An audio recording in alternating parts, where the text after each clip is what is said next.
Right, let's bring in from Rawalpindi, Lieutenant General Ahmed Sharif Chaudhry, spokesperson for Pakistan's military. Ahmed, thank you very much for joining us on the News Hour.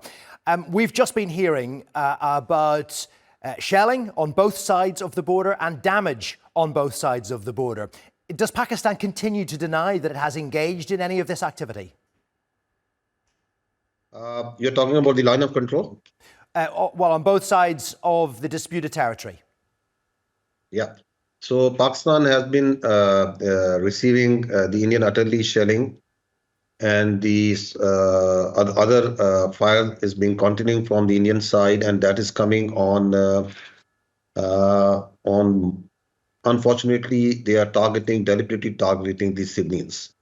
So in retaliation, the Pakistan is now firing on the post from where the artillery and the military, and we are concentrating and we are putting our fire only on the military targets.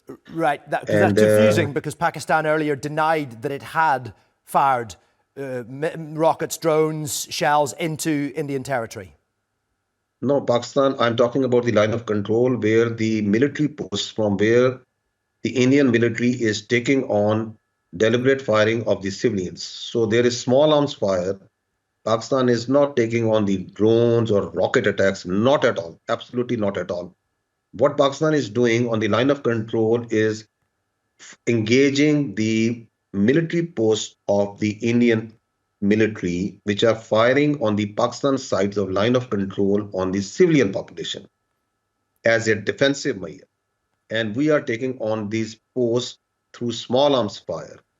The engagement is not, we are not taking on this as the Indians, you must have seen since last night, they have created a media frenzy, a media blitz that Pakistan has launched drones, aircraft, massive attack on all across the international border. And that is absolutely a fabrication, which is, I think, bordering no humor, because there is no evidence to prove that. And that's a fabrication, you're saying, of the claim that India made when it accused Pakistan some hours ago of attacking 3 of its military bases with drones and missiles. Yeah, of course. As I said yesterday also, in today's 21st century warfare, everything has an electronic signature.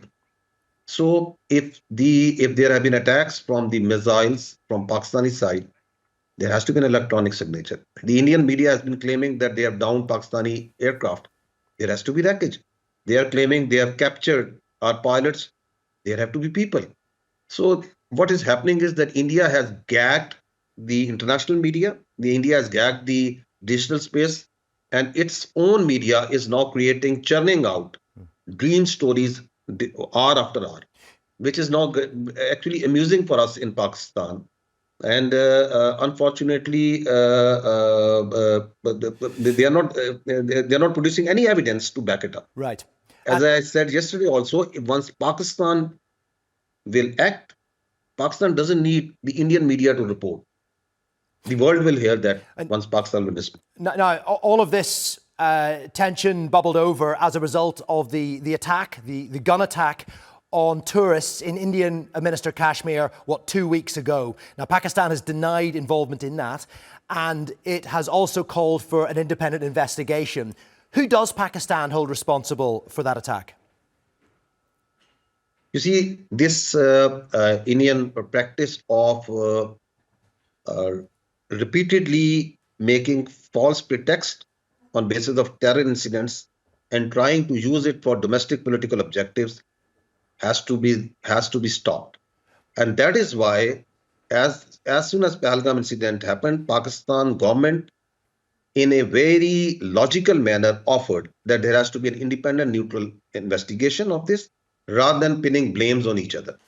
India, of course, walked away from that and then carried out attacks on mosques, on places of worship inside Pakistan at 6 locations. And they took out innocent children, women, and elderly without providing any shred of evidence that who is behind Pahalgam.